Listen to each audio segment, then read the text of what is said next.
اچھا، صوفیزم میں کچھ کیٹیگریز بتائی جاتی ہیں، جیسے اولیاء ہیں، پھر کتب ہیں، پھر ابدال ہیں، پھر غوث ہیں. تو یہ ساری کیٹیگریز کس نے ڈیفائن کی؟ یہ انہوں نے کی ہے سر. جنہوں نے اپنے سلسلے ڈیفائن کیے، جنہوں نے اپنی جماعتوں، جیسے آپ کو ایک اس کو ہرارکی کہا جاتا ہے نا، جیسے کہا گیا ایک چیف منسٹر ہے، ایک سیکٹری ہے، فلاں وزیر ہے، یہ انہوں نے اپنی ہرارکیاں خود بنائی ہیں. قرآن و سنت میں اس کے کوئی الفاظ نہیں. ابدال کا ذکر ہے، اور میرا ایک یوٹیوب پہ کلپ رکھا ہوا ہے. کیا اللہ کے صحیح ولی کون ہے اور کیا اہل حدیث کی وجہ سے رزق دیا جاتا ہے؟ ابدال والی جو حدیث ہے نا مستدل حاکم میں، کہ شام میں 40 ابدال ہیں جن کی وجہ سے اللہ تعالیٰ لوگوں کو رزق دیتا ہے، وہ تو بخاری مسلم میں بھی ہے کہ اللہ کے کئی نیک بندے ایسے ہیں جن کی وجہ سے اللہ تعالیٰ باقی لوگوں کو رزق دے رہا ہوتا ہے. اور وہ پرانگدہ بال ہیں، کسی مجلس میں چلے جائیں لوگ ان کو پوچھتے نہیں ہیں. اس میں یہ نہیں کہ نانگے پیر ہیں، پرانگدہ بال ہیں. کپڑے اتارنے والا کوئی ولی نہیں ہے قرآن و حدیث میں. اور میں نے وہ ثابت کیا کہ وہ لوگ کون ہیں جو قرآن و سنت پہ چلنے والے ہیں اور مفلسی ہیں ان کے اوپر. اور میں نے امام ترمذی کے کامنٹس بتائے ہیں کہ وہ ابدال 40 شام میں ہوں گے، وہ اہل الحدیث، وہ اہل حدیث میں سے ہوں گے. تو میں نے کہا آپ آمدہ سے ابدال والی حدیث نہیں پیش کریں گے. یہ میرا کلپ چڑھا ہوا ہے سر، ہزاروں لوگ دیکھ چکے ہیں. مسئلہ 131D کا یہ کلپ ہے کہ کیا اہل حدیث کی وجہ سے رزق دیا جاتا ہے؟ اللہ کے ولی کون ہے کہ جو اللہ پر قسم کھا لیں؟ وہ تو امام ترمذی نے لکھ دیا کہ وہ اہل الحدیث ہیں، ابدال اہل الحدیث ہیں. اب اہل حدیثوں سے آپ پوچھ رہے ہیں کہ ابدال کا مطلب کیا ہے، وہ آپ کو بتا دیں گے. وہ کہیں گے یار ابدال کیا، اللہ ہی اللہ ہے. اہل حدیث کی ڈکشنری میں تو اللہ ہے یا نبی ہے، تیسرا تو بندہ ہی کوئی نہیں سرکار بیچے.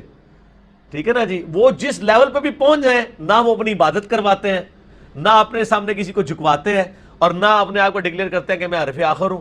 ان کا تو بچہ بھی اٹھ کر ان کو کہتا ہے یار یہ آپ نے جو بات کی ہے تو حدیث میں لکھی نہیں ہوئی ہے، وہ وہی پیچھے ہٹ جاتے ہیں. یہ تو خوبصورتی ہے نا اس منہج کی.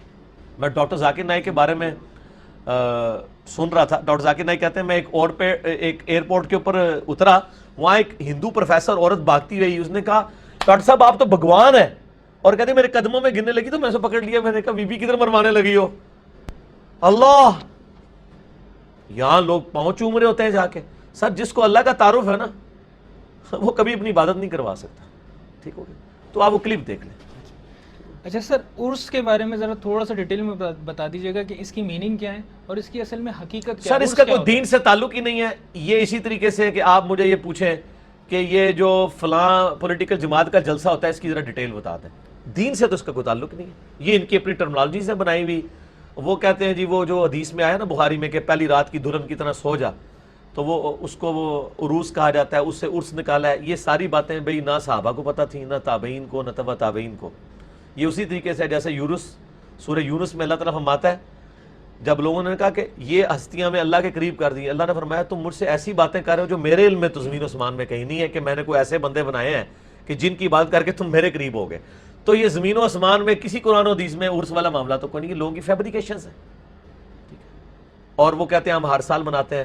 اگر یہ مناتے ہیں تو حضرت ابوبکر کا عرس کب ہوتا ہے سر؟ یا وہ ولی اللہ نہیں تھے؟ ہاں وہ کہتے ہیں وہ تو صحابی سن، ولی تے نہیں سن. سارے ولی ہوندے تے کو 100 انہاں دی کرامتاں تے کتاب لکھی ہوندی. شیخ عبد القادر جیلانی کی آپ کرامتیں گنے سارے صحابہ کی بھی جمع کریں نا ویسے تو ملنی کوئی نہیں ہے، تو ان کے ایک صفحے کے برابر نہیں ہونی ہے. کیونکہ وہ صحابہ اصل میں وہی ولی تھے، باقی آپ کے بنائے ہوئے ولی ہیں. ان کی سند اللہ نے نازل نہیں کی ہے. صحابہ اور اہل بیت کے ولی ہونے کی سند اللہ نے نازل کی ہے. باقی آپ جتنے دعوے کریں وہ آپ کی منہ شگافی ہیں. آپ جس کو مرضی کہتے رہے ولی، جس کو مرضی بنا، تو اس کی کوئی حیثیت نہیں.